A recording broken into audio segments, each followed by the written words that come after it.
Hey guys, hope everyone's doing really well today or tonight. I want to make a quick video on exactly why I personally invest into my superannuation, or as many people in America would call it, their 401k.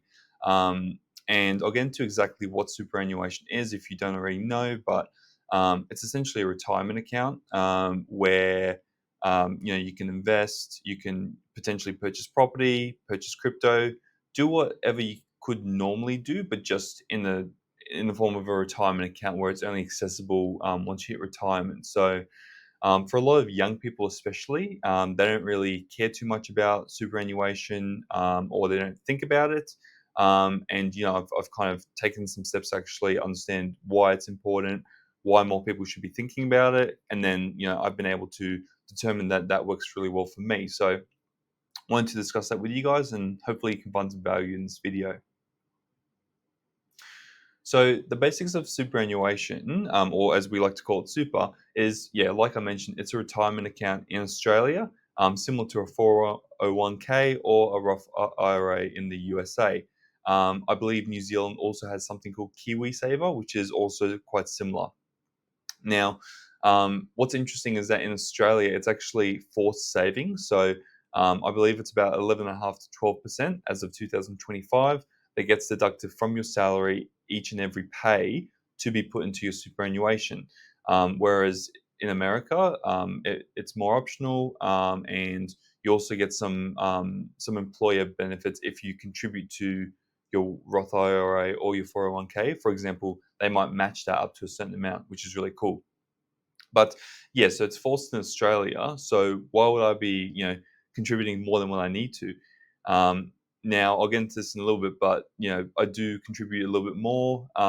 Some years quite a bit more, and that's called a salary sacrifice. And that those extra payments help grow that account, and massively increase the earnings. Say I could get a retirement versus not investing any of my own money.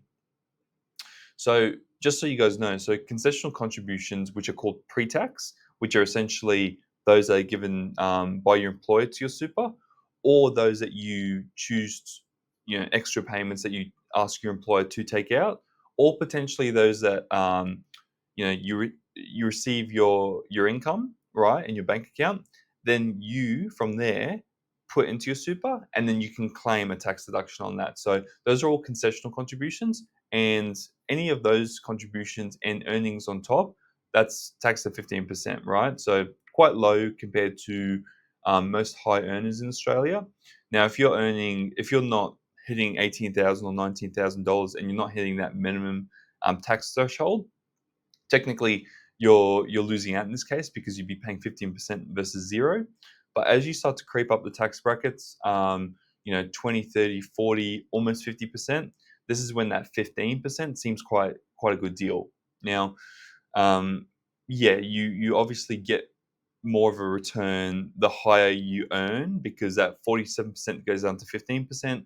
If you're only, say, paying 20% tax, like I was for a little bit, the bringing it down to 15 is great, but also, is that worth not being able to access that money until retirement? So something to keep in mind.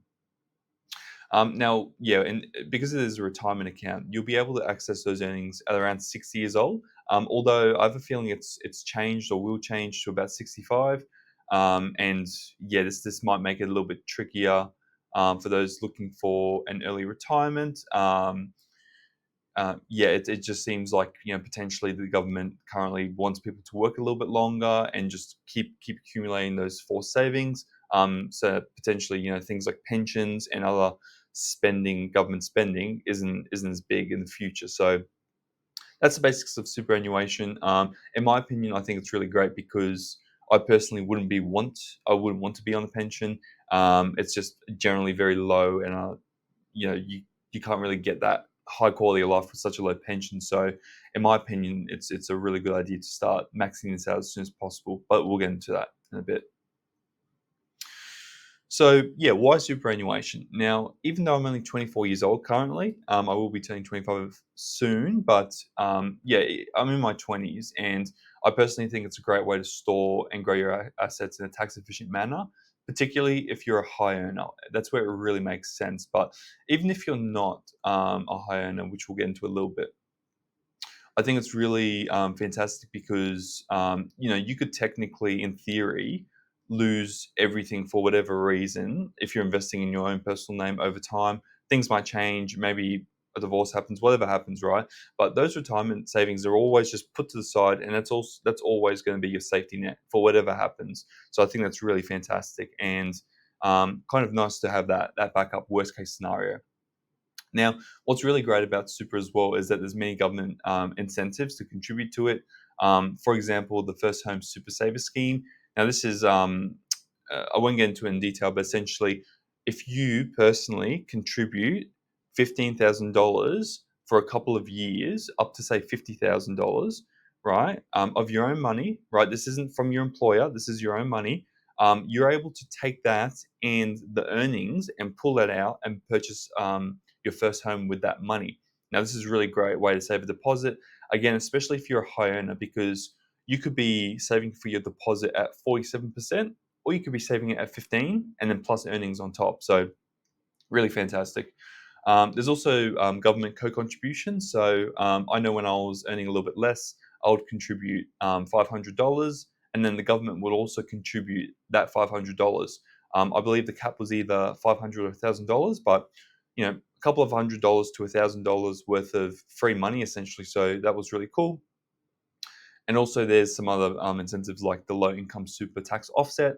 You can do your own research on that, but essentially, if you're in a lower income threshold, I believe under $40,000, there's some extra incentives there as well for super. So, yeah, technically, it works really well for people who are earning quite a bit, but there are some benefits for those who aren't earning as much. Now, what's really key here is that this isn't my first choice of this is my first choice of a vehicle to invest in, right, or invest through. I personally, I did slowly start to contribute over time, but now that I've kind of really got a lot of things in my personal name, and that's something that I've really nailed down. That's when it's time for me to start looking elsewhere, like my superannuation or other tax structures as well. For example, trusts and companies. So. Yeah, I think it shouldn't potentially be your first place to invest, but I think it's great to also have to put money aside in there as well, especially if you're looking to do something like your like a super like a self-managed super fund or an SMSF. That can work out really well because you're able to purchase crypto, property, other investments, like you could in your normal name. The benefit is, you can obviously compound those gains over time at a lower tax rate, take it out tax free when you're 60 or 65. But obviously, you don't get access to that until later on. So just weigh that up. Now, if you're just in a basic super fund, right, or you're not sure what kind of super fund you're in, um, you know, definitely have a look at that, and I'll get into that later on. But for those who aren't aware, there are really low fee options to invest your money in super and make quite a bit of money through those returns. For example, if you're investing in the S&P 500 or just the Australian stock market, maybe you have some REITs or real estate or cash in there as well. A lot of times super funds have really great packages that they invest through, and they make some good returns for their customers or clients. But not all super funds are created equally, so you definitely need to do your own research on that. But I personally, I've used a couple in the past. I'm currently with Vanguard, and I think they're great. But yeah, things might change over time. And yeah, like I mentioned earlier, self-managed super funds allow you to invest in your own, as if it's your own name. It's not in your own name, but you have high flexibility in terms of what you can and can't invest in. So yeah, really good option if you're worried about being restricted within super. Now, a couple tips and guidance points. Yeah, like I mentioned earlier, a lot of young people don't think about this. So, I think personally that they should start investing early instead, because obviously you got compounding returns at a lower tax rate. So that will just keep growing and growing in the background. Obviously, time's your best friend in that case. But yeah, I mean, if if you're someone that has no idea about their super, start educating yourself on super and the concept of it, and also find out what your current super situation is, because there might not be, you might actually not know that where your super's been contributed. I know a few people who have been in that situation, or you might be paying massively high fees, or your super might not be growing because they're investing in the wrong product. A lot of super funds also automatically, put insurances and all these different fees into your account. So, you know, consider that as well. And yeah, make adjustments if that's not right for you. Yeah, personally, I think as well, setting systems to automate your investing, for example, through salary sacrifice, which is where you say to your employer, take out an extra, $5,000 to $10,000 a year, put that into my super, makes it really easy to contribute to that safety net we were talking about earlier. Much more so than relying on yourself to do it, especially if you're a big spender. So it works really well for some people, including myself. And yeah, like I mentioned before, I use Vanguard personally. I think they have really low management fees and really good returns so far. Now, obviously, historical performance isn't always indicative of future, but I've taken the information that they've given me, and I think so far it's been quite good. But yeah, like I mentioned, I'll be moving to a self-managed super fund eventually to invest in property and other assets as well, which is really exciting. Um, because you can't easily access this money, it's great for those who can't control their spending. I feel like a lot of Australians are in this boat, so I think it's really cool. You could technically just live paycheck to paycheck your whole life if you wanted to, but if you've been slowly investing into these forced savings or super, you could have multi-millions of dollars waiting for you at retirement. So then you can kind of either invest that and live off the rental income or the dividends or whatever it is, or sell up and then start decreasing, just slowly spend it over time. And I'll end with this, right? Like any good investment, the earlier you contribute and cut costs means much more for later on. Like I mentioned before, a lot of young people don't think about this.